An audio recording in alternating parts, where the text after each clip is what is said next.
Welcome to the video lecture on course Biomedical Electronics. We are discussing unit number 3, which is based on nervous system.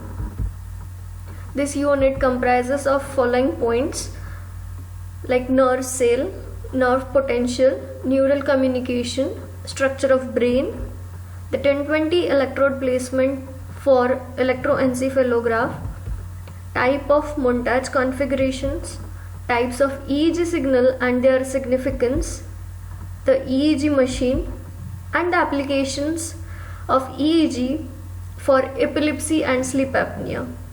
So these are the contents of unit number 3, and we will discuss some of the points from unit number 3 in this video lecture. The books that you can refer for this unit are Biomedical Instrumentation and Measurement by Cromwell, and another book is Handbook of Biomedical Instrumentation by R.S. Khanpur. Let's start discussing this unit with the introduction to nervous system.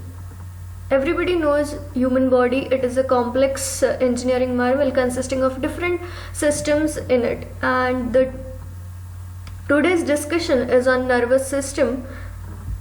So nervous system, it is the control and communication network for the body which coordinates the function of various organs. Rapid communication between the various parts, the effective integrated activity of different organs and tissues, and the coordinated contraction of muscles are almost entirely dependent upon the nervous system. It is thus the most highly developed and complex system in the body. The center of all these activities is brain, the central information processor or computer of human body, with memory, computational power, decision making capability, and a host of input-output channel. Equally fascinating as the central information processor are the millions of communication lines that bring sensory information into and control information out of the brain. The signal from large number of sensory sensors which detect pressure, heat, cold, light, sound, etc. come to appropriate part of the brain where they can be acted upon. Similarly, the output central signals, they are sent to specific motion devices which results in motion or force in the response to those signals. So the brain continuously gets the feedback regarding every action controlled by the system through associated sensors. So everybody might have seen, like when you touch a hot pan, what happens? The hotness of that pan, it is sensed by the hand, and those signals, they are carried to the brain, and the brain gets actuated and it takes a control action, and what happens? You pull your hand back from that hot object or that hot pan. So this all controlling, it is done by the nervous system. The information is in the form of electrochemical pulses or the nerve action potential that travel along the signal lines or the nerves. Lines are nothing but the nerves. There is a complex network of nerves present in the human body. The nervous system basically consists of central and peripheral part. The central nervous system, it is made up of brain and the spinal cord. You can see it over here. The brain and the spinal cord together, it makes up the central nervous system, and the peripheral nervous system comprises all the nerves and the group of neurons outside the brain and the spinal cord. Nervous system divided into two parts, central nervous system and the peripheral nervous system. Central nervous system comprises of brain and the spinal cord, and the peripheral nervous system consists of the neurons, and there are different types of neurons present in the human body. So coming to the peripheral nervous system, the main basic is the neuron or the nerve cell. So we will go through how is the neuron, the structure of neuron, and how the neural communication it takes place. So neurons, they form an extremely complex network which connects all the parts of the body. While the size of the central body of the nerve cell is same as that of the other cells of the body, the overall size of the neuron structure, it varies from millimeter or so in the spinal cord to over a meter in the length. The basic unit of nervous system, as I said, is the nerve cell or the neuron. The human brain contains about 100 billion neurons. Neurons have three essential parts. Coming to the structure, they have three essential parts: cell body, an axon, and the dendrites. So the cell body, it is also known as soma. You can find it over here. This is the cell body, which is also called as soma. And the cell body is the neuron's core. The cell body carries genetic information, maintains the neuron structure, and provides the energy to drive all the activities. Like other cell bodies, a neuron's soma contains a nucleus and specialized organelles. It is enclosed by a membrane which both protects it and allows it to interact with the immediate surrounding. So this is the axon. The next part of nerve cell or neuron is axon. So axon, it is a long tail-like structure which joins the cell body at a specialized junction called as axion hillock. Many axons are insulated with a fatty substance. You can see it over here with the yellow part. It is a fatty substance called as myelin sheath. So myelin sheath helps the axon to conduct an electrical signal. Neurons generally have one main axon. The next part is the dendrites. So dendrites are fibrous roots that branch out the cell body. You can find it over here. So like antenna, the dendrites receive and process the signal from the axon of other neurons. So this axon terminals, they are connected to the dendrites of other neurons. So such a complex structure of the neurons is present in the human body. So what is the function of the dendrites? Dendrites acts as an antenna. They receive and process the signal from axons of other neuron. Neurons can have more than one set of dendrites known as the dendritic tree. How many they have generally depend on their role. So this is how is the structure of neuron. Coming to types of neurons, there are three types of neurons: sensory neurons, interneurons, and motor neurons. The name itself tells us about the sensory neurons. So sensory neurons help us to taste, to smell, to hear, to see, to feel the things around us. So they are able to sense the things, and the human being is able to know the sense of all those things. Motor neurons, name itself, it is indicating that the motor neurons, they will play a role in movement, including voluntary and involuntary movements. The neurons allow the brain and the spinal cord to communicate with the muscles, organs, and glands all over the body.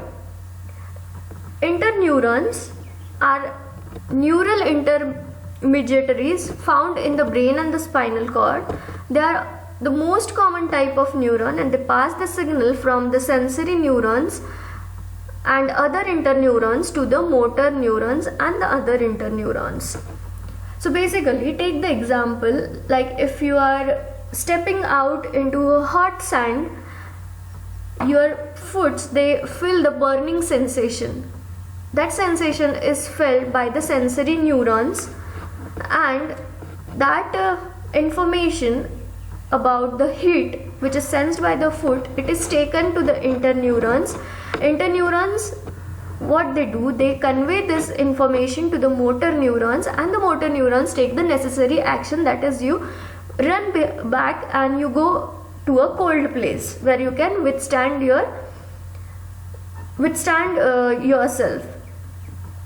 So this is all the process that happens because of the neurons, the sensory neurons, motor neurons, and the interneurons. Basically what is happening, the sensory neurons, they receive message from the external world, they take it to your interneurons, Interneurons, what they will do, they will decode the message, that is they will take the decision, and that decision it will be conveyed to the motor neurons, and the necessary action will be taken by the motor neurons. And this all the things they are called as the reflex arc. This pathway, whole pathway, it is called as reflex arc. So in our first unit we have seen how the nerve potentials or how the action potential, resting potentials are generated when the cell gets excited or when it is in the resting state, that we have already seen. So in the resting state, the resting potential of any cell is how inside of the cell is more negative than the outside of the cell. So whenever the cell gets excited, what happens? The inside of the cell it becomes more positively charged and outside of the cell remains negatively charged. So likewise, whenever the nerve or the neuron it gets excited, you can find it over here in the figure. The nerve potential, how it gets spread out, that is shown. In the resting state, inside of the cell is more negative than the outside. So you can see this is in the resting state. Now when the neuron it receives the signal, these dendrites they receive the signal, then what happens? It gets excited, action potential is generated. You can find how the action potential it travels towards the axon terminals, and there is a long interconnection in between number of neurons in the human body. So there is one difference. The neurons with the myelin sheath, they have a fast communication, or there is a fast spread of action potential, while in the case of neurons which do not have this fatty substance called as myelin sheath, the spread of action potential it is much slower. You can observe it over here. So we will see that in detail. The ion channels in the axon, they are voltage gated. This is your axon of neuron. So this ion channels in the axon, they are voltage gated. You can see this is the state, resting state of the neuron. Inside of the cell is more negative than outside of the cell. When it is excited, the depolarization of cell occurs and inside of the cell becomes more positive than the outside of the cell, and this action potential it gets spreaded all over the axon. You can find it over here. The depolarization at one axon segment, it triggers the opening of ion channel in the next segment. So this small segment we are observing, same likewise the axon is divided into number of segments. So the signal passes by, consequently the action potential it spreads along the axon as a wave of depolarization, and again coming back to its original state is nothing but repolarization. So you can find it how the signal, the action potential, how it travels when the neuron gets excited. So this is the neural communication that we will now observe. As I told you, the dendrites they receive signal. That received signal comes towards the axon. The axons, they are responsible for spreading of the action potential. The action potential it travels down the axon. I told you the dendrites, these are the dendrites and these are axon terminals. So the axon terminals of one of the neuron, they are connected to the dendrites of other neurons. There is a such complex interconnection. So when the action potential it travels down the axon, it comes to the axon terminals, and the point at which the axon terminals and the dendrites of the other cell they join together, that junction it is called as synapse. So you can find it over here. The action potential it travels down, comes towards the axon terminals, and to this synaptic junction the action potential from one of the neuron it is transmitted to the dendrites of the other neuron, and through again the axon terminals the action potential it is spread whenever there is any excitation to the neuron. So this is how the neural communication it takes place. This is how the action potential it spreads, and the different neurons they carry out their function. You can observe the animation over here, how complex the structure is of the neurons, the interconnection of neurons and the neural communication, the spread of action potential.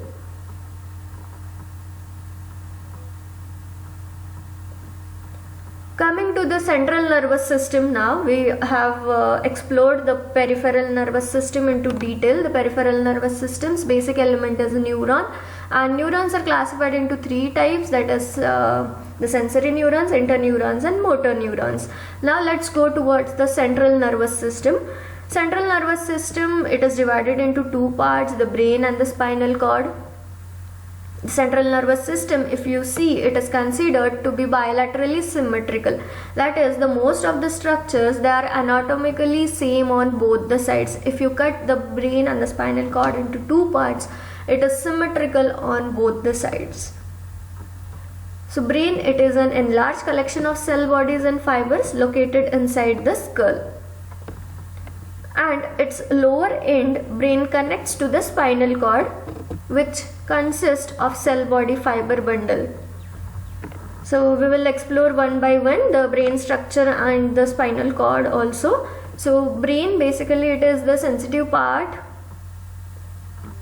and it is your central processing unit, which is placed inside a hard bony cage which is called as skull. Beneath the skull, there is a fluid called as cerebrospinal fluid, which protects the brain from physical, chemical and temperature shocks. So this cerebrospinal fluid helps your brain to get protected from different abnormalities like the physical, chemical and the temperature shocks. Brain is divided into three parts, the forebrain, midbrain and hindbrain. The forebrain, it is again classified into cerebrum. This upper part you can observe, it is cerebrum, you can see it over here. So this is the cerebrum, which is your forebrain. So cerebrum, it processes such as memory, logical thinking, thoughts, reasoning, calculations, they are carried out by this cerebrum. Midbrain, the midbrain's function is to regulate the movement of head, neck and trunk. So this is the midbrain, you can observe it over here, this is the midbrain. And the hindbrain is divided into three parts, the pons, medulla, this is pons, this is medulla, and the cerebellum over here. So the function of pons is to regulate the process of respiration, and cerebellum, this part, cerebellum, it regulates all body movements such as walking, dancing and whatever body postures that we maintain, they are controlled and regulated by the cerebellum. The last is the medulla. So medulla, it regulates the blood pressure and the heartbeats. So this is how the brain is divided into three parts, the forebrain, midbrain and hindbrain, and these are the different functionalities which are carried out by these three different parts of brain. Again, the brain, it is divided into four lobes. The cerebrum, it is this cerebrum, it is divided into different lobes. The first lobe is the frontal lobe, which is at the front side. So this frontal lobe, it carries out different functions like the personality, the planning, the problem solving nature, the speaking, writing, body movement, intelligence, the concentration, self-awareness. All these different higher intellectual functions, they are carried out by the frontal lobe of human brain. So here is the parietal lobe, you can observe it over here, this is the parietal lobe. The parietal lobe, it interprets language, word, it has a sense of, it is helping you to sense the touch, the pain, the temperature, all those things, they are carried out by the parietal lobe. This is the occipital lobe, which interprets the vision, that is the colors, the lights that you see, the colors that you observe, all they are controlled by the occipital lobe of your cerebrum. Temporal lobe, which is on the side, it helps in sequencing, organizing, hearing, processing memory and the sensation of taste. It is all done by the temporal lobe, which is on the side. This is at the front side, back side this is midway, and temporal lobe is on the side near your ears. The second part of central nervous system is the spinal cord. The spinal cord is thin tubular structure that is an extension of the central nervous system from brain and is enclosed in the bony structure called as vertebral column. The main function of spinal cord is transmission of neural input between the periphery and the brain. There are 31 spinal nerve segments in the human spinal cord. There are 8 cervical segments, there are 12 thoracic segment, 5 lumbar segment, 5 sacral segment and 1 coccygeal segment. So this is how the spinal cord is divided into different segments. There are 31 spinal segments present in the spinal cord. The spinal cord is about 45 cm in men's, whereas in women's it is 43 cm long. Coming to the technical thing now, the central nervous system and the peripheral nervous system both help us to trace the electroencephalogram. The brain generates the rhythmical potentials which originate in the individual neuron of the brain, and this potential they get summated as millions of cells discharge synchronously and appear as a surface waveform. Those are called as brain waves, and the recording of such brain waves, it is known as electroencephalogram. So electroencephalogram, it is nothing but the recording of electrical activity of your brain or this nervous system. So nervous system help us to know the trace called as electroencephalogram. From that you can go for interpreting different abnormalities or diseases which are related to the nervous system. The voltage difference between the parts of brain is measured. In the first unit we have seen the different types of electrodes that are used for sensing the potentials, the action potentials generated by the nervous system, which helps us in the tracing of EEG signal. So EEG signal, it is a voltage difference signal between the parts of brain measured with the help of such electrodes. There can be different types of electrodes used. They can be surface electrodes or the needle electrodes.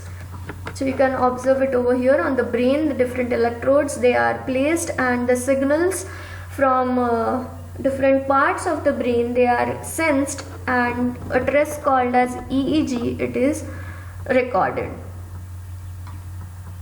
EEG is used when there is a need to diagnose and manage epilepsy. Epilepsy is a very major disease which is found in the human being. It can also be used to investigate other conditions like encephalitis, dementia, head injuries, brain tumors and brain hemorrhage. EEG are also used to determine the level of brain function in people who are in coma. So this is where the EEG helps us to know the different conditions of the nervous system or the brain. To get the EEG, there is an electrode placement system which is 1020 electrode placement system. It is worldwide followed for tracing the EEG signal. So in this 1020 system of electrode placement is the method which is used to describe the location of scalp electrodes. You observed it in the previous slide. There are different electrodes placed on the human head, but they are placed at the specific locations, and that system it is called as 1020 system of electrode placement. These scalp electrodes they are used to record the electroencephalogram using machine called as electroencephalograph. The amplitude, phase, frequency of EEG depends on electrode placement. The 1020 electrode placement system is established by International Federation of EEG Societies and it is followed worldwide. So what is done in the 1020 electrode placement system that we will now see. So in this method, the head, it is mapped into different points. There are 4 standard points. One is Nash-ion, other one is Inion, and the left preauricle point and the right preauricle point. So there are 4 points basically mapped on the human head. Nash-ion is the point in front of your head. Inion is backside of your head, and the left and right points, they are near your ears, which are called as preauricle points. So these 4 points are first mapped. Electrodes are placed on the scalp by measuring this Nash-ion to Inion distance and marking the points on 10% and 20%. This is the mid of your brain.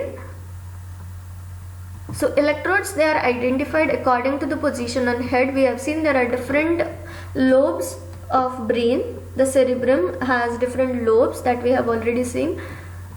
So there are electrodes placed on those lobes and they are identified according to the lobe. So we have FP, that is frontal polar electrode. F stands for frontal electrode. C stands for the central electrode. P stands for parietal electrode. T stands for temporal lobe, and O stands for occipital lobe. So you have different lobes that we have seen in our previous discussion. So at the front side you have frontal polar electrode, then the frontal electrode. In the center you have the central electrode denoted with C. At the midway you have the parietal lobe. At the back side near Inion position there are occipital electrodes, and towards the ears near the preauricle points we have the temporal lobe. So the electrodes, they are called as temporal electrode. Odd number of electrodes you can observe: 1, 3, 5, 7. Odd number of electrodes, they are on the left side, and even number of electrodes 2, 4, 6, 8, they are on the right side, and the Z suffix indicates the midline electrode. So this is how the brain is mapped by the 1020 electrode placement system, and different electrodes they are placed. The record of brain activity is result of the activity of thousands of neurons in the brain. We have already seen how the neural communication, it takes place, how the excitation from one neuron is transmitted to the other neuron, and there are different neurons present, like the sensory neurons, interneurons and motor neurons. They do their own function, and if there is any abnormality, that can be observed in the trace, which is called as EEG. If person is relaxed, then the EEG has many slow waves, but if the person is excited, then the EEG has many fast waves. We will observe there are different types of EEG signals. Through that also we will be going in the next part. So coming to the types of EEG signal, the electroencephalogram is a recording of electrical activity of brain from the scalp. This is already known to us. So the recorded waveform, it reflects the electrical activity. The signal intensity, EEG activity, it is quite small and measured in microvolts. And the signal frequency, the main frequencies of the human EEGs are delta, theta, alpha and beta. We will go through each of them in detail. The first is the delta. It has a frequency of 3 Hz or below. It tends to be the highest in amplitude and the slowest wave. You can observe this is a delta EEG signal. It is normal as dominant rhythm in infants up to 1 year and in the stages 3 and 4 of sleep. They occur in deep sleep and in the abnormal process, and they reflect the unconscious state of mind. The next is the theta signal. It has a frequency of 3.5 to 7.5 Hz and is classified as again a slow activity. It is perfectly normal in children up to 13 years and in sleep, but abnormal in the awake adults. And they are seen in connection with creativity, daydreaming, emotions, sensations, etc. Theta waves are strong during internal focus, meditation, prayer and spiritual awareness. The next type of EEG signal is the alpha signal. It has a frequency between 7.5 to 13 Hz and it is usually based in the posterior region of the head on each side, being higher in amplitude on the dominant side. It appears when closing the eyes and relaxing, and disappears when opening the eyes or alerting by any mechanism like thinking or calculations. It is the major rhythm seen in normal relaxed adults, and it is present during most of the life, especially after the 13th year. Next EEG signal is beta. Beta activity is the fast activity and it has a frequency of 14 and greater hertz. It is usually seen on both sides of symmetrical distribution and it is most evident frontally. It can be absent or reduced in the areas of cortical damage. It is generally regarded as a normal rhythm. It is dominant rhythm in the patient who are alert or anxious or have their eyes open. So these are various EEG signals. So you can get the summary over here. Delta signal, you can find it everywhere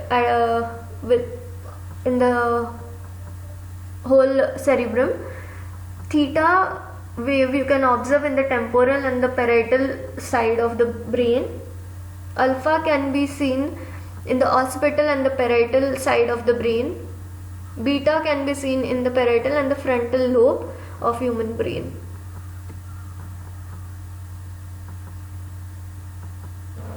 This is the EEG machine. After discussing what is nervous system has the central nervous system and the peripheral nervous system. We explored them in detail, how they work, how is the structure of the nervous system. Then what is EEG? For EEG, how the electrodes are placed on the scalp. All these things are discussed, and now let's move towards the EEG machine. All these signals, we have seen how to acquire those electrical activities from the nervous system by placing the electrodes with the help of 1020 electrode placement system. So there is a subject on whom we are placing the electrodes with the help of 1020 electrode placement system. All those electrodes are taken to the jack box, and through the jack box all the connections are taken to the electrode montage selector. This electrode montage selector, it is a large panel containing switches that allows the user to select which electrode pair will have signals subtracted from each other to create an array of channel of output called as montage. So basically I told you EEG signal is a difference signal. So for making the selection of which signal from which electrode is to be subtracted from the other electrode, to make those selection we have electrode montage selector. The next stage comes the pre-amplification.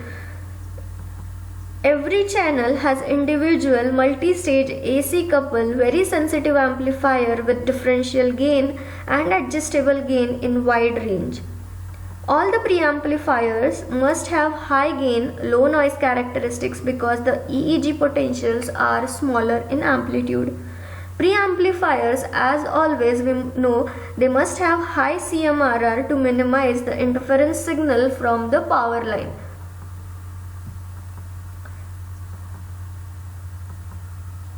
There are number of sources through which the noise can get introduced in the system. To eliminate the noise, we need different types of filter. For example, some EEG machines, they have the notch filter. Notch filter, which is sharply tuned at 50 Hz, help us to eliminate the frequency interference from the supply mains. Likewise, to eliminate other interference, high pass filters or low pass filters, they can be incorporated into the EEG machine. The sensitivity control is also available. The sensitivity of EEG machine is calculated as gain of amplifier into the sensitivity of writer. The writer part of the EEG machine, it is usually a ink type direct writing recorder. You can observe it over here. The pen motor is used in EEG machine. there is a pen drive, a paper driver, or a chart driver. So this is provided by a synchronous motor. An accurate stable paper drive mechanism, it is necessary to trace the EEG signal. You can convert all the signals into digital form and they can be displayed on the oscilloscope, or they can be given to the computer and the further processing on the signal it can be done, or with the help of writer unit, the EEG trace, the hard copy of it can be taken. So nowadays we have the digital displays also available. Instead of oscilloscope, we have digital displays. The bedside monitors that you might have observed if you have visited a patient in the ICUs, there are the bedside monitors continuously monitoring the different physiological parameters of human body. So in that it can be if the person is related to having the disorders related to heart, he will have a continuous monitoring of ECG signal. Likewise, if a person is suffering from any disorder related to the nervous system, they can be continuously monitored with the help of that bedside monitors consisting of the EEG. So this is how an EEG machine is, and these are the various blocks that are incorporated in the EEG machine. The signal sensing part, bringing that signal towards a selector, electrode montage selector, which selects which signal is to be minus from which electrode signal. That is done. Then the signal, as it is having a very lower magnitude, it is given to the preamplifier. The signal can have different interference signals present inside it, so we incorporate the filter block inside the EEG machine. To have the EEG trace, we have writer unit, and if we want to display the signal on a computer or any other display, we have an A to D converter which converts this analog EEG signal into digital signal, and the signal processing is done and the signals are displayed on the display. So in this video lecture we have discussed about the nervous system, the anatomy and physiology of nervous system, the recording of electrical activity of the nervous system which results into the EEG signal, the different types of EEG signals, and the technique which is used for sensing this electrical activity of the nervous system is the 1020 electrode placement system. That also we explored into detail, how the brain is mapped into 4 different points: Nash-Yan, Yin-Yan, the preauricle points, left and right preauricle points, and at the 10-20% after mapping is done and the electrodes are placed and the signals are sensed, and what are different types of EEG signals, that also we have seen in this video lecture. And at last we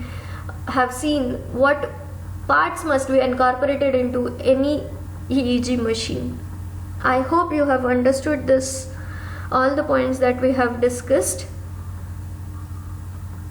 and we are at the end of this session. Thank you.